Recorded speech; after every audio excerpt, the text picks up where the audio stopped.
एक समय की बात है, रामपुर के एक छोटे से गांव में दो दोस्त सुरेश और महेश। इन दोनों की दोस्ती इतनी गहरी थी कि पूरे गांव में प्रसिद्ध थी। बचपन से लेकर जवानी तक दोनों साथ खेले, साथ पढ़े और साथ ही बड़े हुए थे।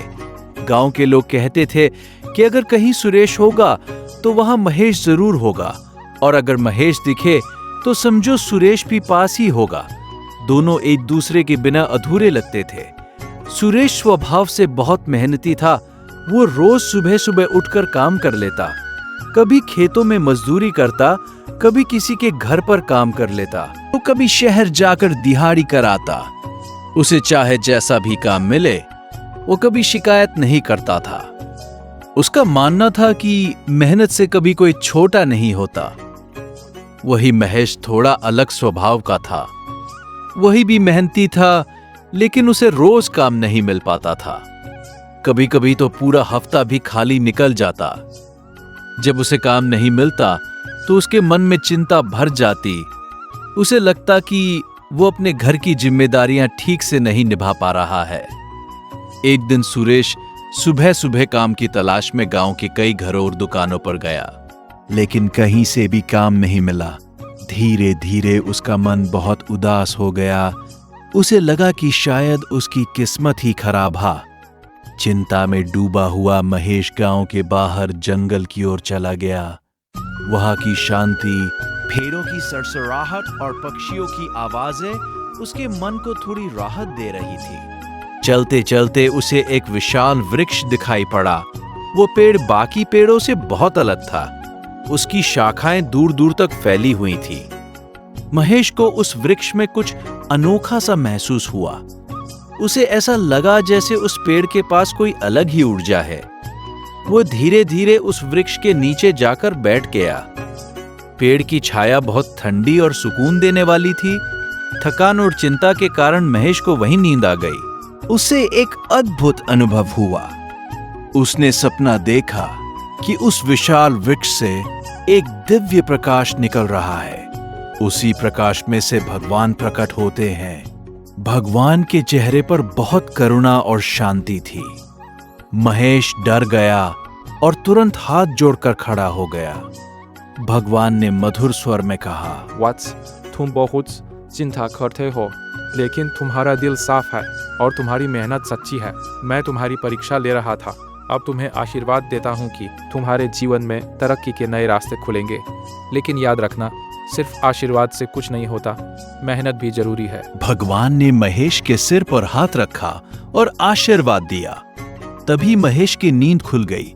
वो घबराकर इधर उधर देखने लगा, लेकिन वहां कोई नहीं था। बस वही विशाल वृक्ष खड़ा था और हल्की हवा चल रही थी। महेश के मन में एक अजीब सा भरोसा पैदा हो गया। उसे लगा जैसे उसके अंदर नई ताकत आ गई हो। वो तुरंत गांव की ओर वापस चल पड़ा। शाम को जब सुरेश काम से लौटा तो उसने महेश को पहले से ज्यादा आत्मविश्वास में देखा। महेश ने सुरेश को जंगल और विशाल वृक्ष की पूरी बात बताई। सुरेश ने कहा, दोस्त, चाहे सपना हो या सच्चाई, अगर तेरे अंदर हिम्मत आ गई है तो यही सबसे बड़ी बात है। चल, कल से दोनों मिलकर कुछ नया करने की सोचते हैं। अगले दिन से दोनों दोस्तों ने मिलकर मेहनत शुरू कर दी। महेश पहले से ज्यादा लगन से काम ढूंढने लगा। सुरेश भी उसकी पूरी मदद करने लगा। कुछ ही दिनों में गांव के एक बड़े किसान ने महेश को खेत की देखरेख का काम दे दिया। यह काम पहले से बेहतर था और नियमित भी था। महेश ने पूरे दिल से काम करना शुरू किया। वो सुबह जल्दी उठता, खेतों में समय पर पहुंचता और पूरी जिम्मेदारी से काम करता। किसान भी महेश की ईमानदारी और मेहनत से बहुत खुश हुआ। कुछ महीनों में उसने महेश की तनख्वाह बढ़ा दी। धीरे धीरे महेश की हालत सुधरने लगी। उसके घर में पहले से ज्यादा खुशहाली आने लगी। गांव के लोग भी उसकी तरक्की देखकर हैरान थे। एक दिन महेश ने सुरेश से कहा, दोस्त, अगर तू उस दिन मेरा साथ न देता और मेरा हौसला न बढ़ाता तो शायद मैं आज यहाँ तक नहीं पहुँच पाता। सुरेश मुस्कुराकर बोला, महेश, असली ताकत तेरे अंदर थी। मैंने तो पास दोस्ती निभाई है। समय बीतता गया। महेश ने थोड़े पैसे जमा करके छोटा सा काम भी शुरू कर दिया।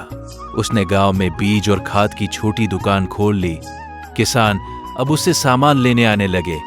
धीरे धीरे उसकी दुकान भी चलने लगे। महेश की तरक्की देखकर उसे फिर से उस विशाल वृक्ष और भगवान का आशीर्वाद याद आया। वो समझ गया कि असली आशीर्वाद मेहनत, ईमानदारी और सच्ची दोस्ती में ही छुपा होता है। एक दिन दोनों दोस्त फिर से उस जंगल में गए और उस विशाल वृक्ष के नीचे बैठकर भगवान का धन्यवाद किया। महेश ने मन ही मन कहा, हे भगवान, आपने मुझे रास्ता दिखाया, लेकिन उस रास्ते पर चलना आपने मेरे हाथ में छोड़ा। इसके लिए मैं आपका और अपने दोस्त सुरेश का हमेशा आभारी रहूंगा। आज सुरेश और महेश दोनों गांव में मिसाल बन चुके थे। लोग उनकी दोस्ती और मेहनत की कहानियां सुनाते थे। गांव के बच्चे उनसे सीख लेते थे कि चाहे हालात कितने भी मुश्किल क्यों ना हो, अगर सच्ची दोस्ती, भरोसा और मेहनत हो तो जिंदगी जरूर बदल सकती है। और इस तरह एक विशाल वृक्ष के नीचे शुरू हुई कहानी ने दो दोस्तों की जिंदगी हमेशा के लिए बदल दी।